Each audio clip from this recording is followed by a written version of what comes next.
Tag-init na mga kapuso, kahit ramdam na ang tindi ng sikat ng araw, don't let the heat stop the fun. Stay put and stay cool. Heto ang mga negosyong magpapalamig sa inyong buhay.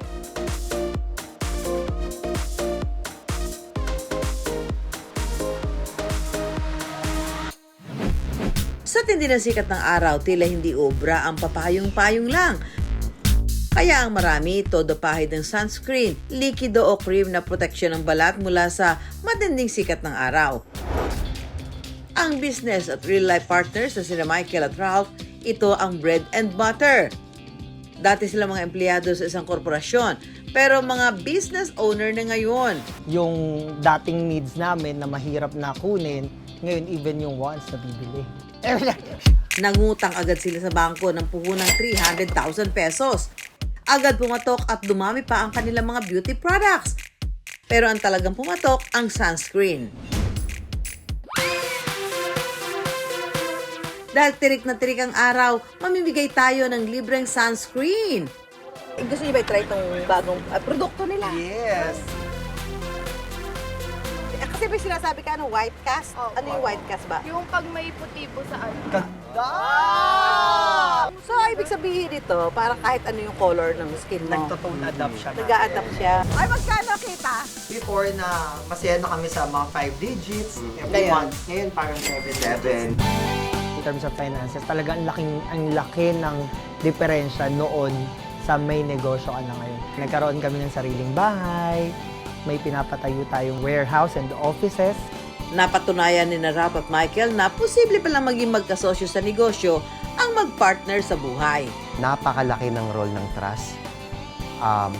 Kasi sa trust na yon iikot lahat. Sa tiwala na yon, doon magsisimula or makakagawa kayo ng mga magaganda at malalaking bagay na again, hindi lang naman na nakatuon sa negosyo, kundi nakatuon din para sa pamilya at para sa ibang tao. Protektado na ba sa init? Pwes, pwede na lumarga. Pero kung timbahay ngayong tag-init, pwede pa rin mag-enjoy sa pagtampisaw sa inflatable pools. Ang pagpaparenta ng inflatable pools, negosyo ni Princess. Nag-start yung business namin noong May 3, 2024. Summer nung time na yon, kaya naisipan namin parang maganda kung kami inflatable business kasi mas gusto ng kids yon, and of course gusto din ng parents yon, since para hindi na sila lalabas pa sa place nila. Perfect na perfect daw ito para sa kahit anong okasyon ng pamilya. Nagsimula raw sa 3 inflatable pools sina Princess habang ginagamay pa ang negosyo. Online lang daw sila nagsimulang mag-alok. Sa unang taon pa lang, mahigit 200 bookings daw ang pumasok sa kanila. Sobra na talaga akong natuwa kasi parang ay may magbubuk pala. Meron pala talagang may gusto nito. Marami na agad nagbook nung week na yun, right after kong mag-post. Sa mga bagets at kids at heart, kaya rin na magtampisaw sa inflatable pools mula 3,500 hanggang 4,000 pesos. May kasama ng puzzle mats at nag-uumapaw na plastic balls. Pwede ito magamit mapa outdoor o indoor sa loob ng 8 oras. Mas colorful na raw ang buhay nila ngayon dahil lumulobo na mula 6 to 7 digits ang kita nila kada buwan. Kahit nga hindi pa buwan ng tag-init, dagsa rin ang bookings ni na Princess. Make sure po na focus tayo sa quality over quantity. Hanapin din natin yung mga magiging staff natin na alam natin na masaya at buong puso din nilang gagawin yung serbisyo na gusto rin nating maibigay sa kliyente natin. Timbahay ba ka mo o plano mong mag-travel ngayong tag-init?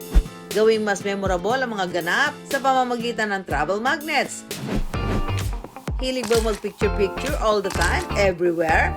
Ang travel photos na yan, huwag hayaang maging history na lang sa phone gallery. Gawin ng memorabilia yan. Yan ang bright idea ng 28-year-old corporate girly sa weekdays at madiscarding entrepreneur sa weekends na si Chini. Gusto kong makita everyday yung photos ng mga travels ko. So, yun po yung naisip kong twist dun sa magnet. Nagawin ko po siyang travel destinations po ng mga napuntahan ko.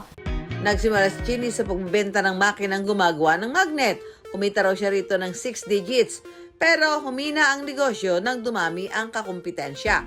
Kaya ang mga natirang magnet machine na hindi na ibenta, ginamit niyang puhunan para makagawa naman ng travel magnets. Social media to the rescue agad-agad para ipakilala ang kanyang bagong produkto. Laking gulat ni Chini nang ang video niya ng pagdidikit ng travel magnet sa ref, dinikitan din agad ng swerte. Ang dating pasampu-sampung benta, umabot na sa daan-daan. Kada linggo, nasa 200 to 300 pieces ng travel magnets ang ginagawa ni Chini. Pero ang umaarangkada niyang side hustle, tuwing weekends lang niya ginagawa. Nagtatrabaho pa rin kasi siya bilang account manager sa isang IT company. 60 pesos ang halaga ng isang travel magnet. Kapag maramihan ng bili, may discount syempre. Gusto pang gawing personalized ang travel magnets? Say no more! Dahil pwede yan palagyan ng caption for free. Nagre-range po siya sa 25 to 35K. Depende po sa sipag ko. Kasi ang ginagawa ko po is by batch. Willing to wait naman po yung ibang customers. Sabihin ko po, next batch na po kayo kasi full na po yung batch for this weekend. Hindi lang saya ang hatid ng tag-init, kundi pati na rin ang pagkakataong kumita. Gamitin ang iyong creativity at diskarte para maging mas productive ang inyong bakasyon season.